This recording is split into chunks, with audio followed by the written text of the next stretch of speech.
All right, what's up, everybody? My name's Alex Riddell. Welcome to episode 3 of On the Record podcast. Today I got someone really awesome sitting across from me. You might know him. You might have seen him in the scene. He does a ton of photography and supports the scene like crazy. Give it up for Jim Wertman. Thank you. Welcome. Thank you. Honored to be on these. I'm like, he's humble the hell out of me, man. When somebody asked me to be on these, it's awesome. It's always good to just hang out and have a conversation, get to know you a little more. Yeah, without the hectic show environment going on around. Yeah. Usually when that's going on, you can only get like 5 seconds before you can't hear, and someone else is tapping you on the shoulder. And... Yep. So how's Jim today? How's everything? I'm doing well. Well. Yeah, kind of like waiting for winter to get over. I used to enjoy winter, but I don't know. Maybe that's the one thing I'm starting to get older about.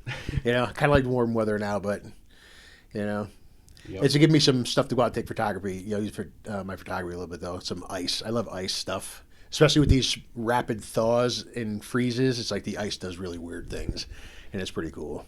Absolutely. I was taking a drive yesterday. I was in Schuylerville, and we're coming down the road, and I just happened to pull out my camera, and I'll throw a picture up for you guys quick. It was just a beautiful scene. I feel like it really captures, like when you got the ice and the white on the ground and the sun shining in, I feel like that's a perfect opportunity for a nice little photo. Yeah, because you got to take them. We've been driving and like I'll pass something and be like, that's a cool picture.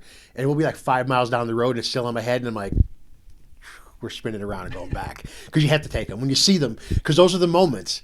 A lot of photographers go back to a spot like for multiple days in a row waiting for that perfect light. Or perfect whatever, because everything is even if you went to a spot the same day at the same time, obviously with the sun, something's going to be different going on there. Yep.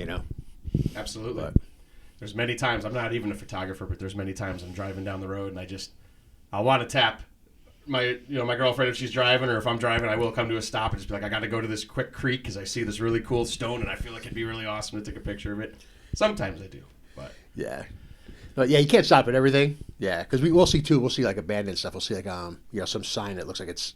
I'm like, man, there's probably a building associated with that sign. We'll shoot down some dirt road, and then we'll spend a few hours rummaging around somebody's very cool abandoned house. But so Jim here has been he's been on the scene for a long time. How long have you say you've been taking photos live of bands, especially? Not as long as some of the folks around, but like I think I got my camera 2017. About a year after I stopped doing security. That's how I got back into the scene after I was kind of out for a bunch of years. I got into security first, and then once I got out of that, and I was watching people like Pete Gregory, taking pictures. He was doing security with me, and he'd always bring his camera in and shoot, bands at the end of a show when there wasn't so much security needed. Right. And it was always cool to see the stuff that he did, and it was like, man, because he likes the music too. He's a fan of the bands. It's like he just catch those moments right. And yeah, so about like 2017. I played around a bit. Obviously started with the whole drunk purchase on Amazon anyways. That's where it always starts. Like, it's suggested for you, and there's that little bundle, and, next thing you know. But 6 cameras later. Yeah. Yeah. I have to say one thing, no, I'm not a huge gear nerd. Like, all my cameras are old. Like, they're new, they're brand new cameras, but they're all like, there's no image stabilization or anything in them. They're like the older models and stuff. So you're you don't got the gadgets. You just kind of go with the raw. Other than being filmed, because I've never shot film, but, I guess it's as raw as I can be. But that's awesome, man. I'm going to, as we're talking here, I'm going to throw up a couple images Jim's done. You did one... I remember with my band, Ginger Jesus, you had done one when we were playing a show up in Troy. Amazing shot. And Twisted Fiddler. Twisted Fiddler. And I hope they come back. I know they're not around right now, but we're hoping for a big relaunch, and we're hoping to see their name soon. But their food has moved over to Ophelia's in Albany, so if you're ever over there, you can still get the food and the same service you got over there. But the images you take, I'm going to throw a couple up right now. Like, these things are just wild. Appreciate that. The energy you capture, and just you could tell in every picture you take, you're capturing the moment of their. That's such good energy when you're playing your instrument. You're putting all your energy into it, and you're capturing that shot at a time. That's got to be a crazy feeling. Yeah, no, that's good, and that's why I'll go see bands that put on a good show, like your band, multiple times, because it's like you put the energy in that the fans need to see. As I tell a lot of younger bands, when you should be going crazy on that stage like you do in your mirror home, listen to your favorite song. And that stuff's easy, and it's like it makes taking a photo easy because it's like you're doing all the cool stuff. I'm just taking that, getting the moment, seeing it. Yep. It's like, yeah. Plus, you have to like the music too. I find it difficult to get good photos of music that I don't like because it's like I'm not into it, so there's not a feel there. Right. I find my photos get boring, but so I've kind of cut myself back a little bit. Okay. So you like to stick to the rock, metal, that kind of genre? That too, or just even though just anybody who's into their music though too. It's like there's certain styles I don't know. I guess I'd never be into, but right. I don't want to put anybody down. It's all right. We'll keep that on disclosure. So that's pretty cool. So and it doesn't stop at bands. I know you do a lot of stuff where you're doing old places that are torn down, abandoned buildings, cemeteries. Like no matter what it is, it's like that. You're doing that. You're always finding a shot. Yeah, trying to find always things to look cool. It's something that other people don't do all the time. Like everybody, like even with the live stuff, people take the same shots all the time. Like the first time I think I got a photo of someone live that was like not screaming in the mic and was really cool. Like somebody was just standing on the side, just getting ready to scream in the mic. That was so much cooler and more powerful than the dude screaming. So I try to do the same thing with like stuff like that. I go to the cemetery, I'll carry my camera around sometimes for days in the cemetery and not take any photos at all. Right. Because it's like because number one, using a camera is a pain in the butt. So anybody out there, just use your cell phone. Unless you really want to get into it, and a cell phone will do just as good with 95% of the stuff these days. Even dark. Like I take a lot of live stuff you see now. I'm posting up is off my cell phone because it's like I can't. My shoulders kind of messed up, and if it's a really crowded show, I can't get bonked around too much. So I just bring my cell phone and stand off to the side, but. Yeah. Yeah, I feel like Northern Lights used to be like kind of like the perfect setup for a photo because you'd have that little top bunk area where you could kind of sit with the railing and you knew like there wasn't really a pit going on or anything up there where you could kind of get the overshot. You could probably zoom if you needed to. Did you do a lot at Northern Lights? No, that was actually that got done just before I started do photography. I did do some at Upstate. I don't know if their setup was similar with like the wall and stuff, but yeah, I like the smaller clubs too better. I don't know. Okay. It's more, I don't know. Just, yeah. To me, it's more about just taking photos. It's about, there's an art aspect. I hate to sound pretentious like that, but. That's okay. It's your hobby. Yeah, it's right. It's like, I think when I go take I've had bands before that were kind of surprised that I, give them 4 or 5 photos, and it's like, well, yeah, I'm not going to give you 150 photos just because they're all in focus. They're all this kind of the same thing. So I try to give people unique stuff, Yeah, I won't lie. There's moments where, I remember actually at Twisted Fiddler when you were doing some of our photography that night. I remember once you see the camera on you, sometimes it can. What you want to get past, you want to be able to get photos of you and video. But I remember a couple times I was like, oh, now I know I'm on. I got to make sure my face isn't doing something stupid or crunching down like I'm taking a poop or something like that. I'll never post that stuff though. Anyway, you might get it in your inbox going, "Hey, look at this one." Well, I would never put that stuff public without someone being aware of it. So I must have had a straight face because I didn't get any. Yeah, that's good. All right, cool. Sometimes it's like if it's enough. Yeah, it's like I kind of like to get a whole shot to it. A lot of times, especially in small places, it gets me the problem of trying to get you by yourself. It gets boring because. There's nothing around when I'm just trying to isolate. So I'd rather get back and make sure someone's in the back, and you guys got an awesome band, so you're never gonna have anybody standing around doing nothing. Sure. So yeah, they're always moving up there. Yeah, so that's awesome. And again, that's something I had to get to over the years where I used to I'd go home from a show and I'd have 1,000 photos, and it's like, then it would start to suck. So now I got to pick and choose, especially when I know a band's going to be going nuts all night long. It's like, yeah, that's cool now, but it's going to get cooler later. Yeah. Like I got to sometimes hold off on the trigger sometimes. I was going to say, sometimes I'm sure you had one moment where you woke up, you had like 1,000 in there. You're like, I don't know how I'm going to get to all these. Always. And that's another thing why I don't I've been asked a lot of times to contribute to some of these online zines and stuff that are going around, and it's like I can't be on a deadline because number one, I got to feel like doing it. Oh, you always got to feel like doing it, but it's like because I'm not just gonna throw out just junk. It's like I kind of want to put my heart into it. Like I'll take 20 minutes doing one photo. I don't have any process where I just mass edit or anything. Like every single photo, I don't care if I got 2 photos within 30 seconds of each other. There's different light. There's different shadows. You've turned your head. You've moved. Yep. Every single photo is different. So it's like they could be really close, but I'll go back and forth to try to just figure out where your fingers were. Or you do something better with the drums in the back. What were you doing in the back while I was taking a picture of your guitar player? Right. I'm glad you brought that up. One of my favorite shots that you took, and I'm not just saying it because it was my band. He captured a picture of my guitarist James Jurin. He's a guitarist of Ginger Jesus. I'm going to throw it up right here, right now. The fucking detail in that picture. And I know you can't see it while we're talking about it, but it's the one where Maddie is right next to him, and James is just looking at his guitar, and it's got that just awesome contrast. I think I was Putnam Place. What I think it might have been. It might have been. This was an absolutely mean shot. Yes, great shot.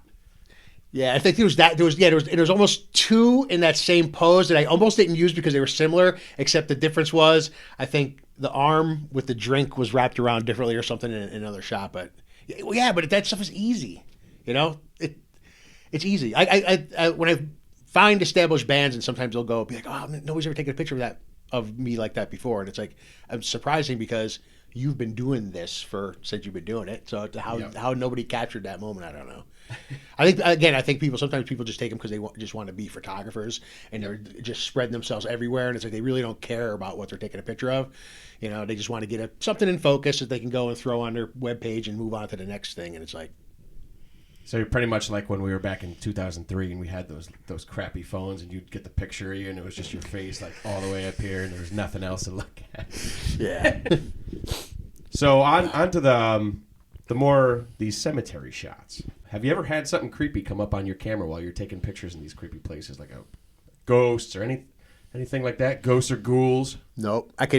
Everybody keeps telling me we're going to bring home a spirit or something sometime. The only thing I can ever say whenever I'm in a cemetery, almost exclusively if it's raining, I can hear voices everywhere. Really? But it's it's probably just a play on wind or whatever. I'm not totally into spirits till I see something, but it definitely gets creepy in the rain. But no, I've taken a lot of photos and stuff, and there's always things you can look at and orbs because of light reflections or something in there. But right. No, I can only hope someday. You're a believer? Someday, maybe. Why not? Especially so these you've never days. had a ghost story, right? You've never seen anything? No, my mom's got a couple ghost stories from when I was younger that kind of scare me when she talks about them, like being held down in bed, not being able to sit up and stuff in our house. But I've never had anything paranormal. I think they're afraid of you. Maybe. I know. I still don't. I'm gonna be 55, man. I still run up the stairs, just come in the cellar and shut the cellar light off. Shit, I won't do. Shit, I won't do. I'm home alone every light in the goddamn house is on. So, this guy, if you see him in public, sometimes he can come off a little scary. I did see a picture of you in New York, and I think you know where I'm going with this. You were in Times Square, and he came out all jacked up, beard down here, and this guy came up, and he thought you were like a wrestler or something, right? I have no idea. The friend I was with at the time caught him taking the selfie and yelled over to him. He's like, "Don't sneak selfies. He'll take a selfie with you." The poor guy was like, "Okay." Like. Oh man, that was just a funny freaking post. I remember seeing that, and I'm like, yeah, the typical person in New York, you don't see that every day. And that honestly was a shock. That was one of my I've had such a sheltered life. That was one of my first trips to New York City, and I was really blown away at the amount of attention that a beard got, even in a city like that. Oh yeah, I'm like of like the millions and millions of people that are there doing with everything going on. It's like. A dude with a beard walking down the street was just like a neck breaker. Oh, yeah. He stood out like an old building in the 1800s. Something. Man, it was funny.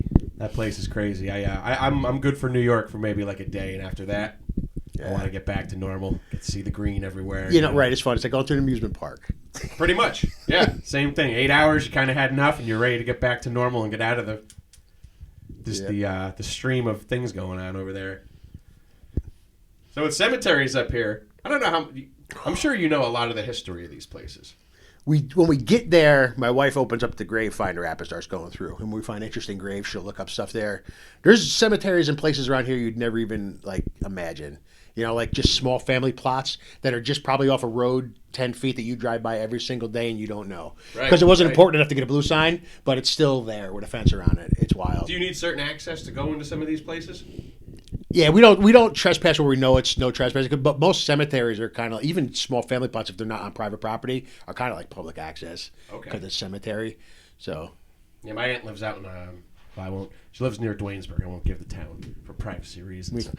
But she has one connected right to her property, and it's maybe like a 20 by 20 And I mean, these stones are old. Yeah. So like something like that, you can pretty much, is that considered the same thing? You can kind of go and look at it quick. Well, like if it's accessible with a road or something, because a lot of them like that will actually have like a public 2-lane dirt road, and it'll be like cemetery access only kind of signs on them and stuff. So it's like you're technically on as long as you go there. But if they're family plots, typically they don't have that. Small village plots or something, or public plots would have that access. But if a family plot might be just like private property, stay the hell off. And you get like pictures from the thing. Yeah, because I'm like, it's not worth the photo. Yeah. Plus, a lot of them is like as cool as they are to see, they do get a little redundant after a while. It's like unless you got something like a stone grown into a tree really cool or something, it's kind of like all the same stuff after a bit. Yeah. Get over to the East Coast, and then we can find stuff that's even older. The closer you get to the ocean. So what's one around here, like the Troy, Albany, capital region? What's one that like really stood out to you, or you were happy to find? Did you ever find somebody you were like, wow, this is cool? Honestly, I'm still infatuated with Albany Rural Cemetery. There's so much down there that's just to see, and the way all the old, if you follow like a lot of the old roads that are sort of just grass paths, but you can see the indentations now, and there's just so much. There's cars that are down in embankments and stuff. It's like finding treasures around. But yeah, that's probably a really good one. And there's one more that's down towards St. Peter's, but I can't remember the name of it. But I recommend the Grave Finder app. The Grave Finder app? Grave Finder. Grave, okay. Yeah, no matter where you are, open up the Grave Finder app, shit, I'm here, and it's like it'll just pop up cemeteries everywhere. I wish it had an option to be able to mark ones you've already visited. Because we've gone to like Boston a couple times, be like, oh, this looks really cool, and it's like, yeah, it looks really cool because we've already been there. Yeah. Boston's an awesome place. I don't like the city too much, but the outskirts, the city's very cool area. The city's tough driving. Yeah. When you get to like the Nantasket or like the Quincy, Braintree, like those areas, I feel like you can kind of scoot around pretty easily. Yeah, that city, man. Woo! Yeah, those like 5-way intersections that really have no they're not lined up at all. Kind of. Yeah, like the 5 corners. Yeah, you just wait for the light and you go, okay. Have you ever heard? This is so we're gonna do a segment of history here. We have a lot of crazy cemeteries around here. We have Pinewoods, which is up in Troy, and I believe that's the one that holds Uncle Sam's grave. Have you visited his grave yet? I think Uncle Sam's in Oakwood. He's in Oakwood. Okay. Yeah. Pinewood is Forest Park, I think is the official name of it. Yeah. And honestly, that's like, I think the initial cool around here because it's the only one people knew about. Yeah, it's the only one we snuck into as kids. Yeah. Plus that's all cleaned out now, so it's like it's kind of, it doesn't really have the mystique that it used to have. Yeah. But honestly, as size wise, it's like you'll find as much cool stuff at Albany Rural.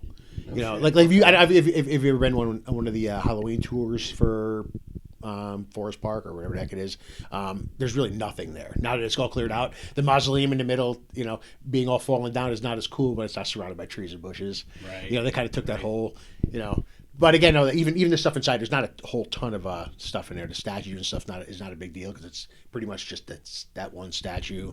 But, that's the Hollister Angel one? Yeah. The one that supposedly bleeds and So funny thing, I'm going to show this image up here. So this is Pinewood. Is it Pinewood Cemetery? I think Forest Park is the official name. Forest Park. Yeah. This place is it's labeled on Wikipedia. Some people call it the Gates of Hell, and I've actually had a pretty crazy thing happen at this cemetery, and it's funny because one of the pictures I just showed had exactly what I had happen. We were there's a coliseum in this graveyard, and it's kind of like broken down. It fell in. Apparently, people died. Something big happened in the past. And as a kid, we always drove in there because we wanted to catch ghosts and catch EVPs and stuff like that. So we hop the fence, we get in, we're looking around, we catch nothing. We're just walking aimlessly, and so we see the cops pull up, they're shining the lights in, we're like, oh shit!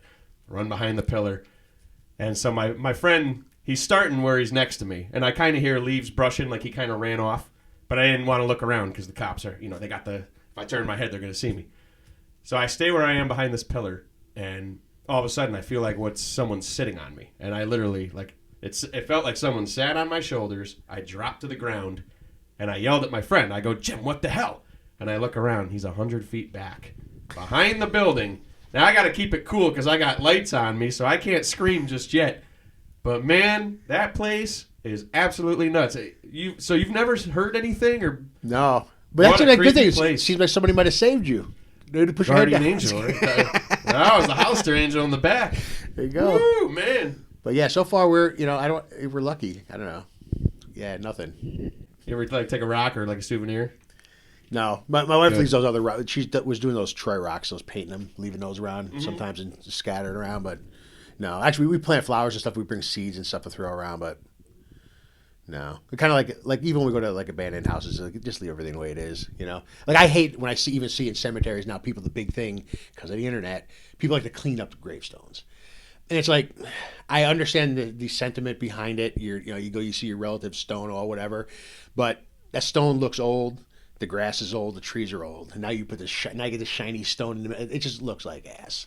Yeah, and you're stepping on the gravesite when you're cleaning it, so it's like that's kind of disrespectful. That too. And then it's like, just leave that stuff alone. But yeah, let it look how it looks. Let it age. Yep. Like a fine whiskey. That's it. Yeah, you don't go to the nursing home and iron the wrinkles out of your grandparents. It's Right, exactly.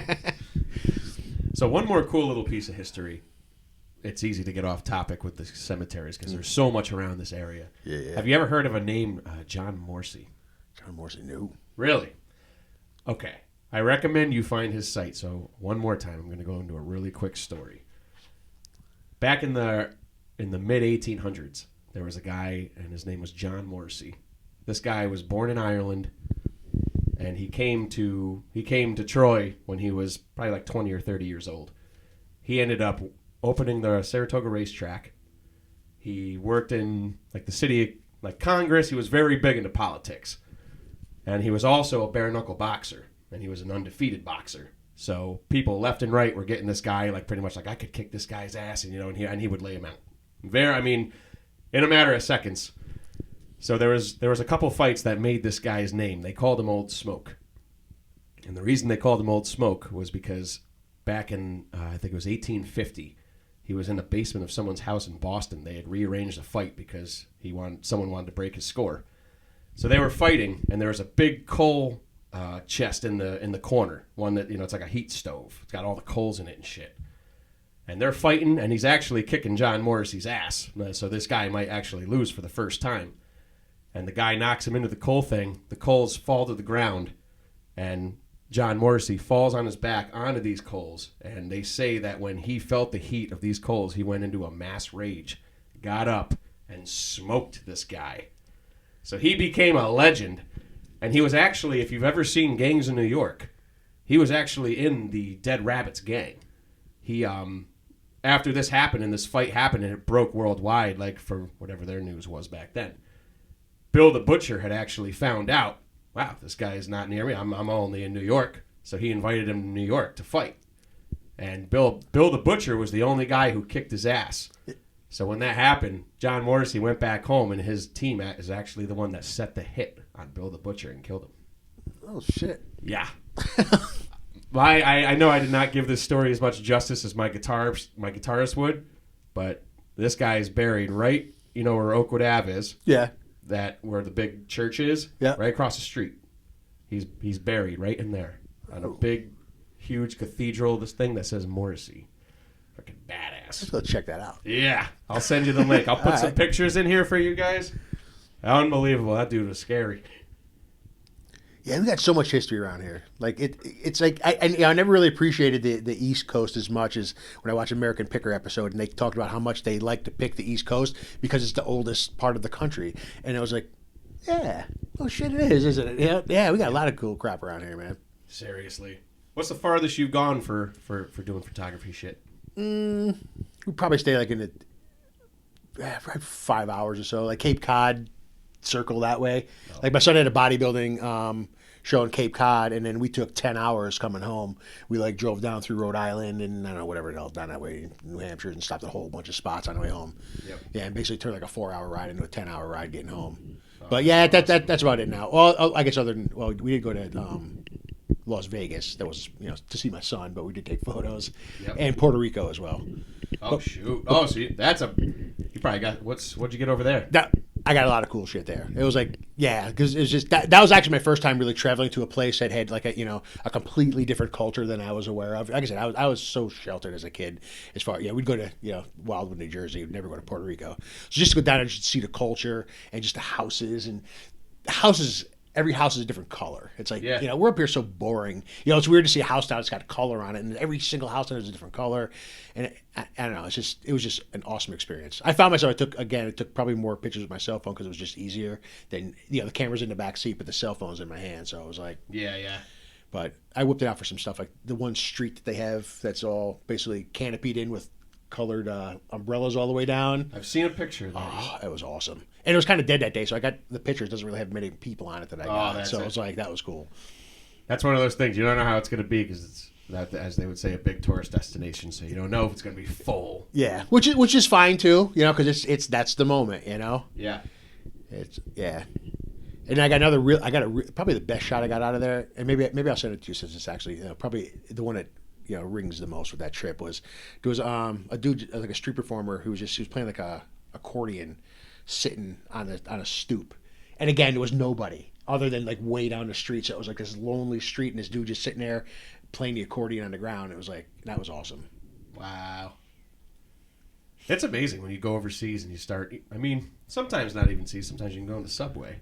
But all the different stuff going on, and the foods, and the music, and the the religious beliefs. I mean, everything's totally different when you go somewhere. It's nuts. I was even blown away when I went to Vegas. That was my first time going over there. Just the landscape different. It was just like, it's like if you, it was a difference between like shaved and hairy being over here. It was like, this land would look exactly the same if we took all the trees down. Yeah. Like when you drive on the lonely highway and it's like trees and you see the mountains off in the distance. But over there, when it's desert on both sides, it's like, it's kind of the same thing. But it's just, I don't know. It was just the different animals, having donkeys in the road instead of deer. 115-degree days at 8 a.m. Ironically, though, the time we went over, we brought all shorts over there, and it was one of the coldest days they had that winter. We were freezing. Oh, it was windy. It was cold there? It was not freezing, but freezing for what you were expecting because it was windy. They had a huge windstorm that actually delayed. They had to cancel some emo fest that was going on over there. They canceled one day because there was so much sand blowing. They couldn't even have this show. I didn't even think of that. The big sandstorms over there. Yeah, That's got to be wild. So that was pretty neat to see that. See those giant drive down this road. You got like 10 tornadoes of those wind. I don't know what the hell they are. Whirlwind things or something. Funnels, yeah, and they're just Jesus. And that's right in our country, but it's a whole different world over there. It's crazy. I've always wanted to do like a route where you leave here and you get to 66 and you come and maybe take a different route back so you don't see the same thing, but just that whole journey of west to east and go. That's a 2-3 week venture. At least not a week. Yeah, or more. Yeah, or a good month anyway. That's what we thought about that next time we went out to Vegas to see. My son was possibly driving out because of the dogs, and I don't like flying. It's too squishy for me. It's like it's rough. I'm not a fan of. I'll do it if I gotta. I'll spend serious money for good tickets next time. Yeah. No economy seating on an airplane for me anymore. It's miserable. No. But I do like to drive though, so we'll see. With all the airplane stuff going on right now, it's just like I'm tapped out. If it wasn't enough where I get my ticket and then like me and my girlfriend, like there was a time way back where we had to sit on different ends of the plane.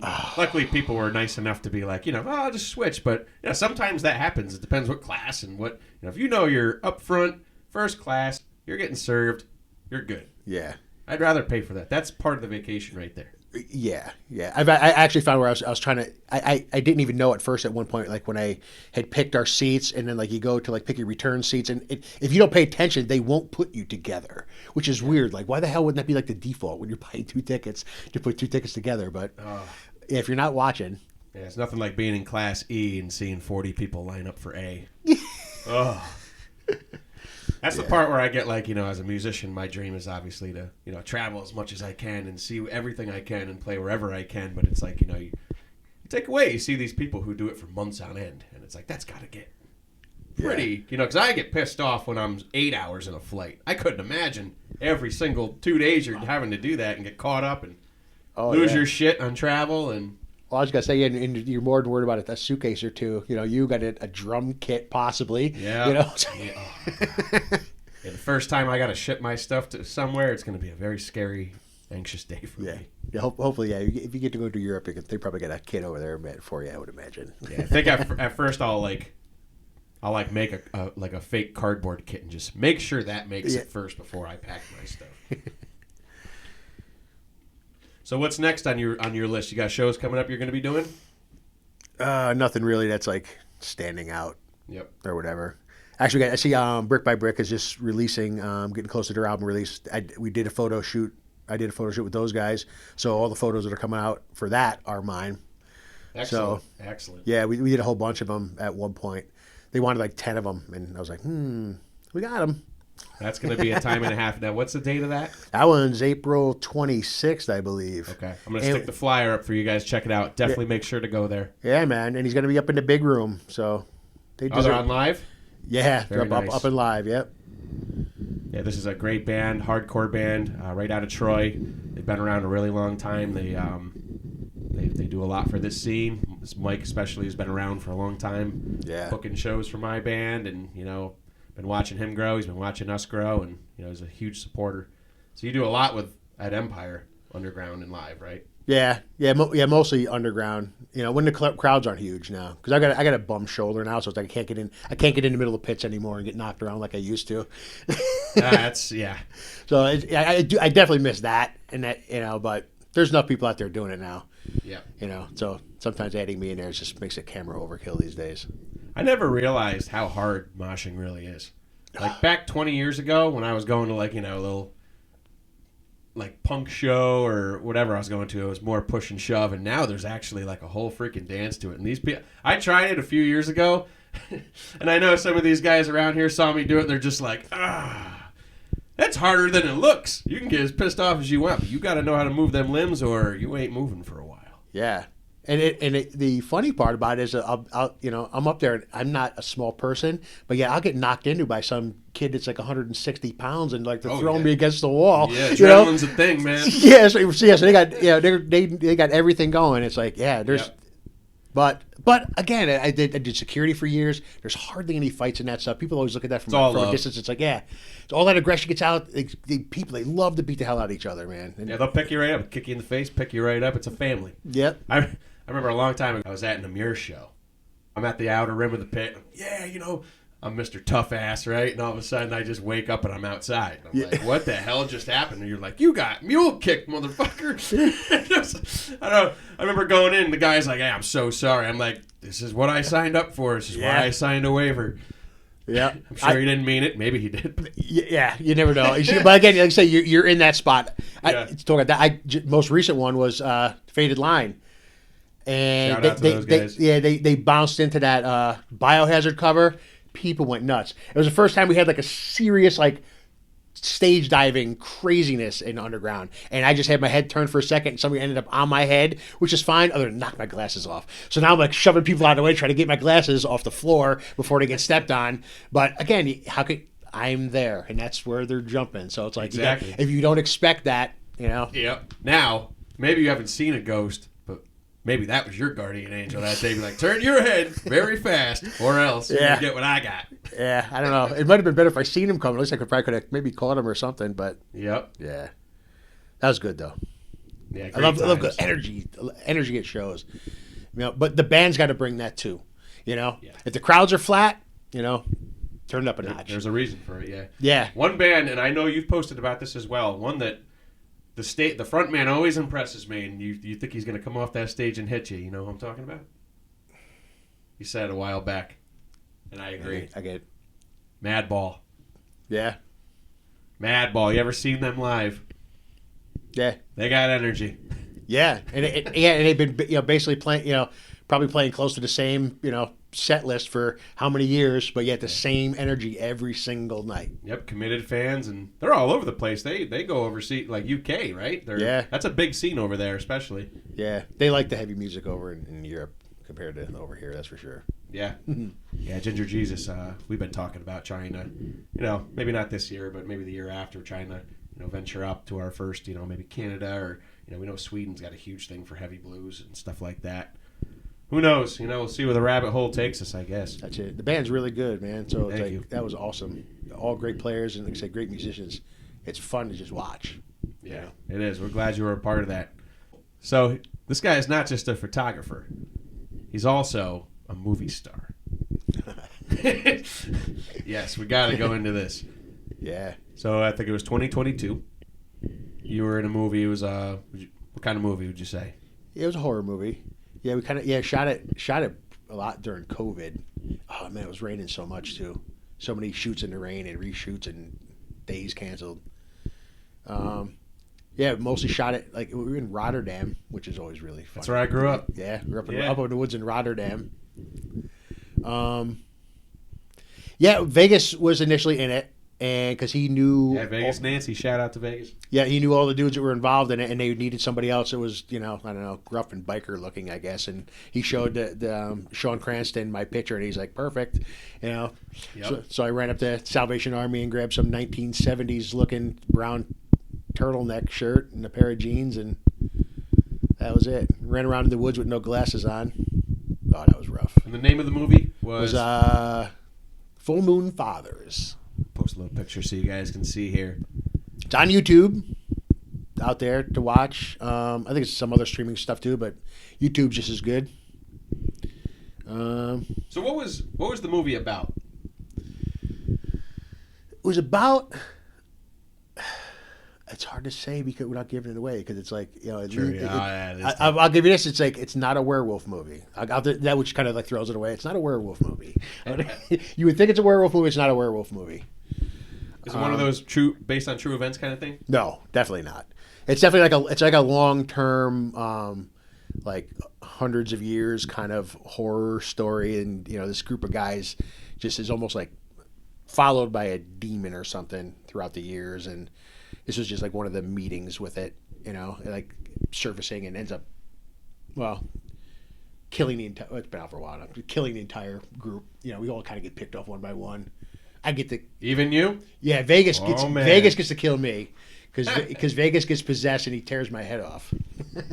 Oh shit! So yeah, it was a lot of fun. How long did it take to film?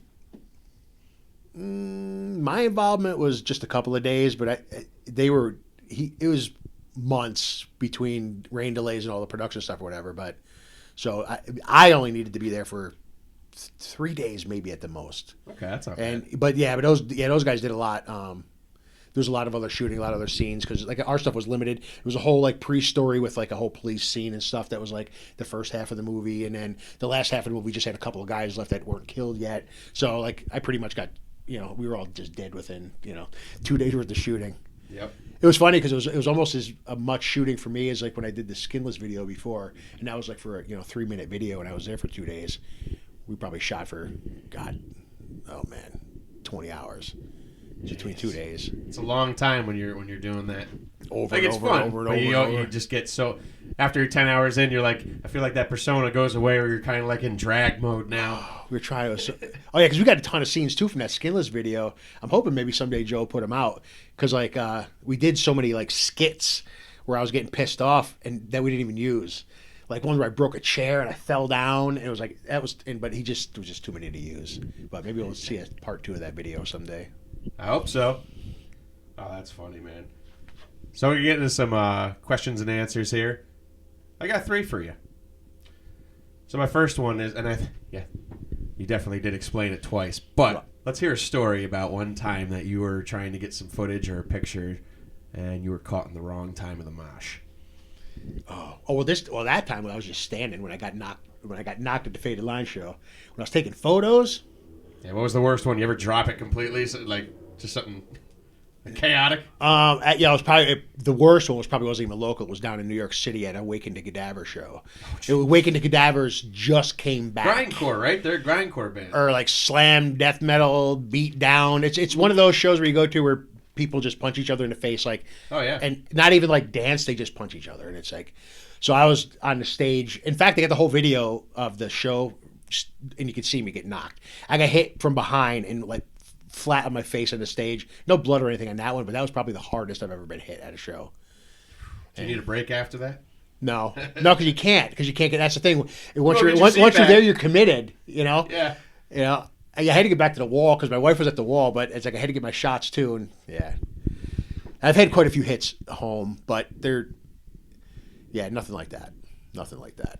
I got the liquid courage again at Northern Lights. Northern Lights is where all my stuff happened. Apparently, I was drinking a pretty good amount, and I thought I was completely invincible. Holding up my camera in the middle of a pit, and I'm just rocking around like this. Next thing you know, I just feel my arm go like this, and I just see my phone go woo, to the other side of the pit. I had to wait because I didn't want to get mule kicked again. So I had to wait. Luckily, someone held it up, and there was a pause in the pit, and the music went silent. And I was like, this is my freaking chance. So I ran in, and I got my phone back. We were good. Yeah.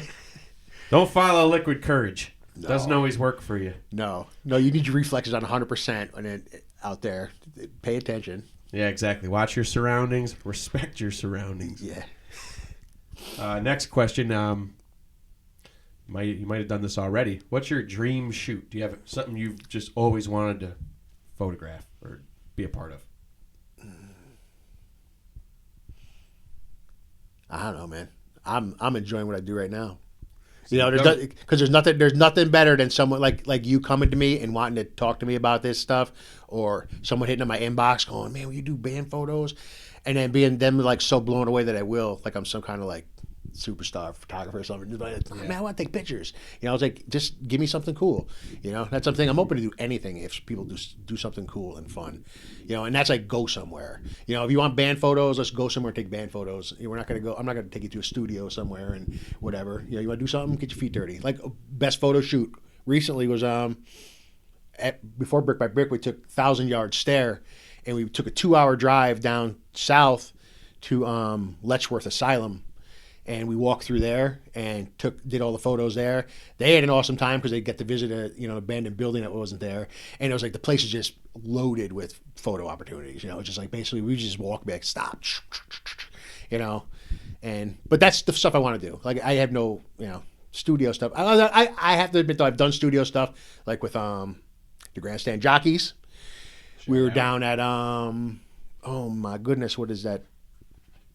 Studio that we were at the studio when they were doing their record, and they had a photo studio down there, and which was pretty cool because I've never shot a photo studio before, so that was nice to actually have all this crazy light. I could use a big giant bubble lens like to do these stupid wide stuff or whatever, but right.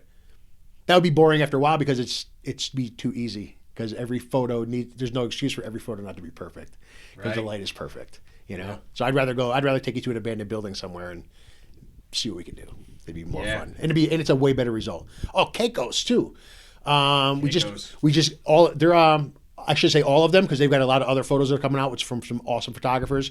But a bunch of their promo photos they've been putting out are mine as well. And we went to Albany Steel. No, it's not Albany Steel. Troy Steel or Iron Works or whatever. That's almost fallen down in Troy, another abandoned place. So we took photos in there, and that was awesome. Because it's dark, it's dingy. I don't use any kind of light, so it's like all the natural light is just perfect, and the picture starts out already metal as hell. It's like nice. You don't need much after that. Right, it will pop above so you guys can check these things out.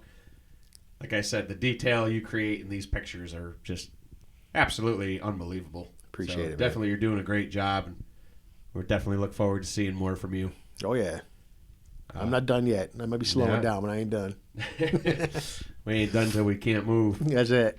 Yeah, I've always wondered what comes after music, and I think last night I figured it out. I was talking to Maddie D, and we were talking about it, and I was just like, I think one day when my hands give up and my ligaments give up and I can't, I'll just kind of go around supporting and watching, at that point, and I guess that's my retirement plan. Play slower music. Yeah, pretty much. I'll switch to like...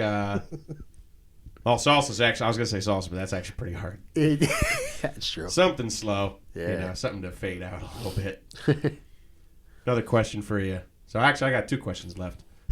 This question. What's the longest your beard ever was? Oh, I'll get you pictures of that.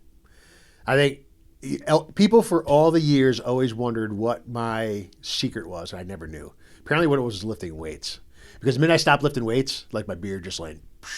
Really? Oh, I hit my beard was actually down where it was I could get it stuck standing up in my belt. So it was pretty long. I can give you pictures if you want to put up. But yeah, I never measured it, but it was well down.